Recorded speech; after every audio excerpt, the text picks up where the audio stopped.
Breathe. We're getting there. Sort of not. You know what I'm talking about, Muse. I'm not going to mention it by name, but we're getting there. Today I want to talk about something a little tricky. Something that a lot of artists don't want or like to talk about.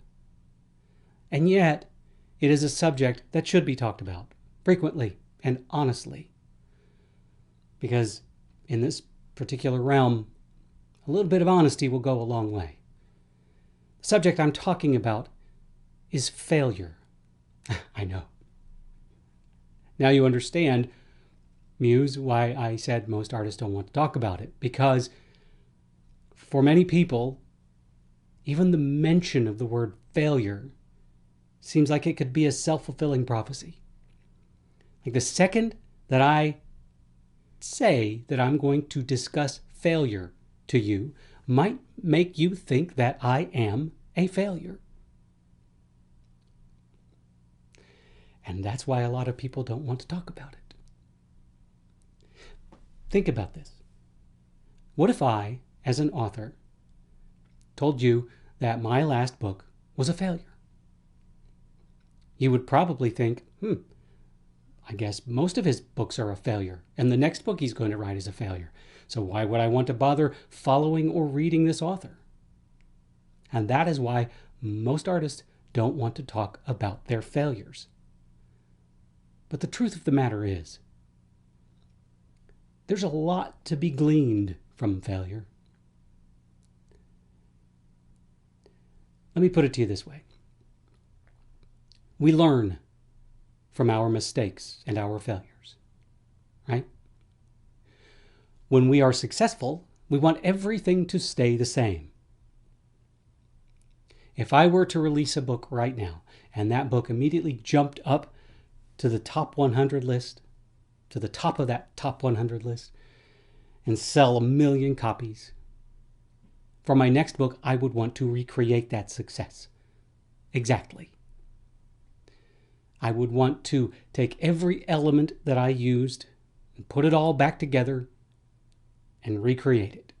But the truth of the matter is I can't do that. No one can do that because typically success is a perfect storm. And those perfect storms don't always come easily. Think about it this way. I've said that already. Consider this. I've probably already said that as well. Anyway, a success could have occurred because the right person read the right book at the right time, and then, in turn, told the right person. Recreate that with your next book. You can't, because it's all about timing and luck. Success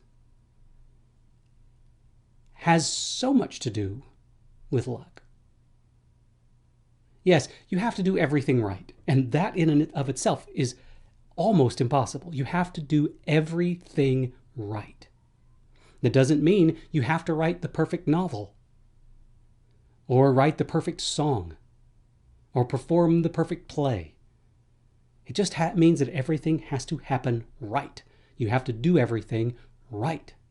You can take a mediocre book, a mediocre song, and a mediocre play and have great success with it. Look at pop music.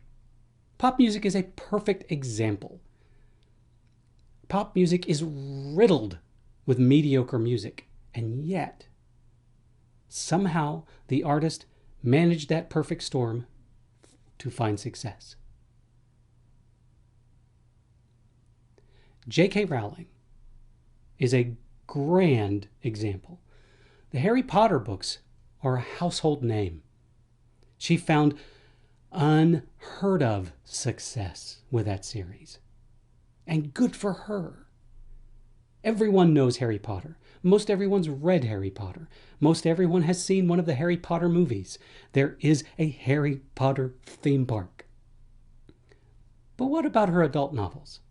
I'm not talking about big, sexy adult novels. I'm talking about adult novels that she wrote that were intended for an adult audience. Can you name a title? I can't. I can't think of a single title that she's written other than the Harry Potter books. Were those adult books that she wrote a failure? If you compare them to Harry Potter, they are. And that's one of the things I want to discuss is how we measure success and failure.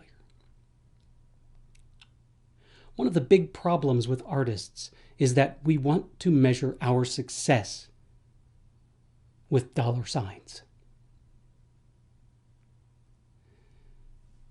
We think that the only time our work is successful is if it is a commercial hit. Now think about it. How many of the musicians that you listen to are actual commercial hits? One of my favorite bands is Rush. I know. For the longest time, that was a badge of honor that one wore, because you knew that the minute you mentioned it in society, you would be scorned. Rush has really never had a commercial success.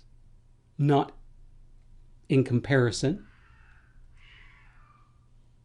My cat Oni agrees, and she's also really angry about that there was never a true commercial hit. The closest thing that Rush ever had for a commercial hit was either the song Tom Sawyer or the album 2112. So, and there are other artists I can mention. Devin Townsend is a brilliant prog metal musician. Absolutely brilliant. His music is far and above better than most of the music that is produced today. It is complex. It is incredibly well performed. He's got one of the most amazing voices you will ever hear, as far as pop or rock music is concerned. And yet, few people have heard about him. Yes, he does make a living as a musician. But think about this. I heard an interview with someone who is in the music business, music industry. And this was on MSNBC just the other day. And this was in reference to the pandemic. And he was talking about how musicians are struggling now because they can't perform live. And he said that most people believe that artists are these incredibly wealthy people who live on stockpiles of cash, and this pandemic has no effect on them because they can just kind of take little bits and pieces from their huge stockpile of cash and it won't hurt them. But the truth of the matter is that most artists, the average artists, make about $40,000 a year. And that includes all of them. That's the average. As you know, there are musicians out there that make millions of dollars a year. Multi-million dollars a year. Taylor Swift. Love her or hate her, she makes bank. Her music's kind of average. She's, very popular. I do not doubt that. And I know that there are so many people out there that absolutely adore her music, and they should. I'm not a fan of it. I prefer my music to be more complex, and I blame that on Rush, because I discovered Rush at about the 8th grade, and they are my litmus test for music. If your music doesn't stand up to Rush, probably not going to listen to it. To me, that's a success.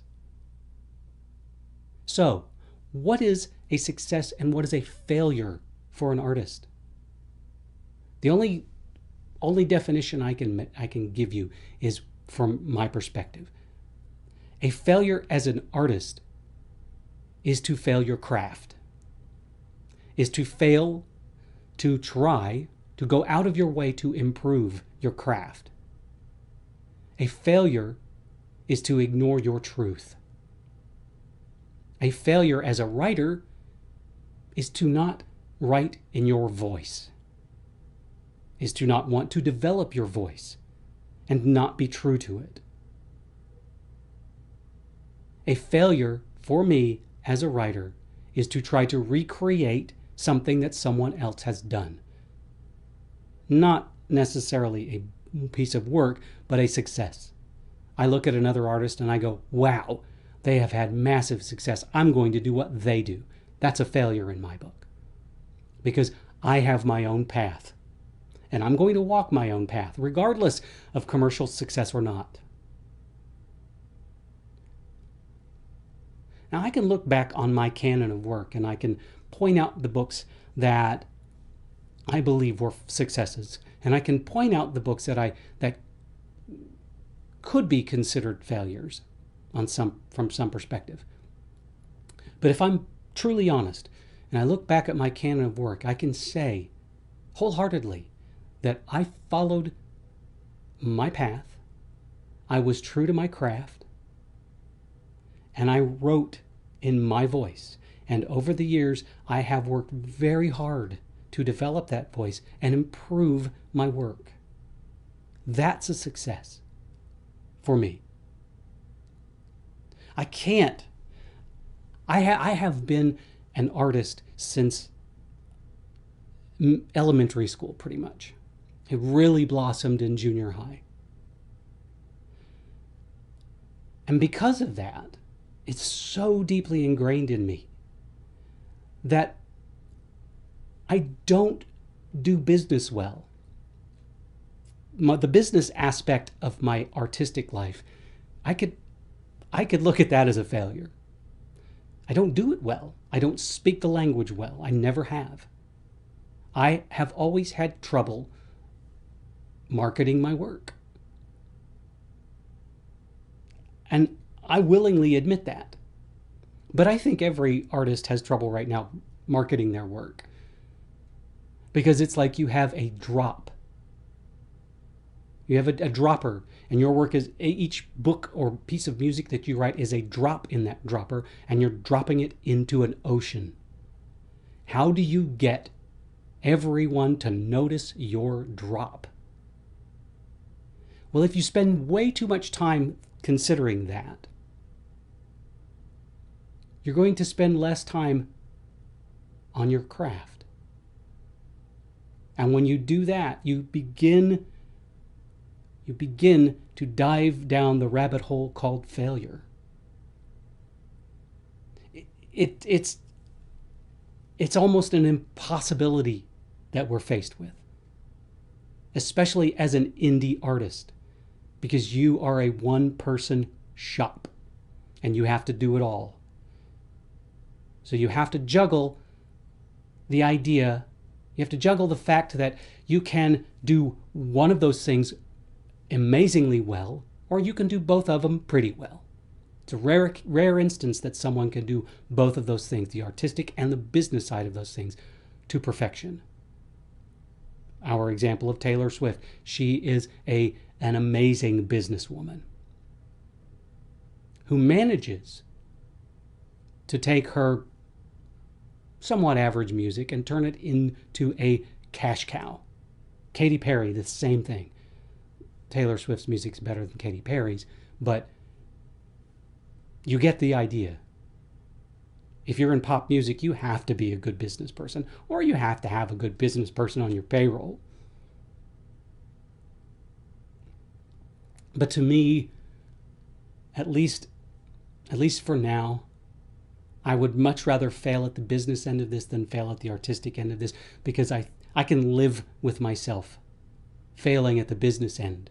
I cannot live with myself failing at the artistic end. And so to every artist out there, I would tell you, you have got to decide what is your litmus test for success.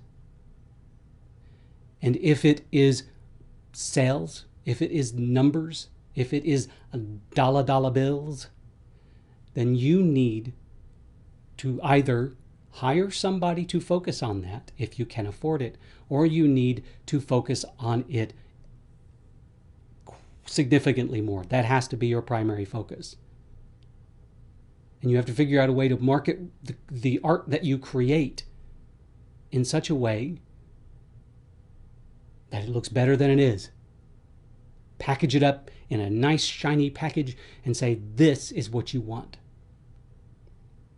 For those of you who consider the artistic side of this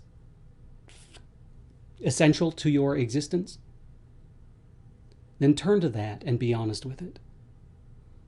And say, to me, success is that I have been honest and truthful to my craft, and the end results speak for themselves. There are some truly brilliant works out there that have never been read or heard by anyone, or very few people. Which would you rather be? Would you rather have financial success or artistic success? You can have both if you're lucky. Lucky. But in times like these, you need to decide which is more important. And when you fail, because you will fail, you need to learn from it. I'll leave you with this, Muse. When I'm writing a book and everything's going really well, everything is just, its words are just flowing out of my fingers like booze at a Catholic wedding, I don't learn anything. I just keep going. When I'm writing a book and I write a chapter that just goes off the tracks, that is an absolute failure, I learn. Because I have to step back and I have to ask myself, why did this chapter, why did this scene, why did this character interaction fail? And I learn from it. And then I scrap what I just wrote, or I just retool what I wrote until it's a success. Learn from your learn from your failures and enjoy your successes. The failures will be plenty, the successes will be few. And maybe someday, maybe some glorious, wonderful day, you will be able to flip that script and your successes will be many and your failures will be few. But the single most important thing is that you decide what defines success for you. And once you've done that, learn from your failures. And embrace those failures. Because there is gold to be mined in those failures. Believe me, I have found plenty of gold in my failures. You just have to look for it. Anyway, on that note, I'm going to end because I don't want anybody to get down and depressed. Because right now we need a lot of happy. We have got to spread as much happy as we can. And hopefully you'll look back on your current artistic work and say, I have succeeded with this. Anyway, thank you, Muse, for listening to me. As always, you are awesome.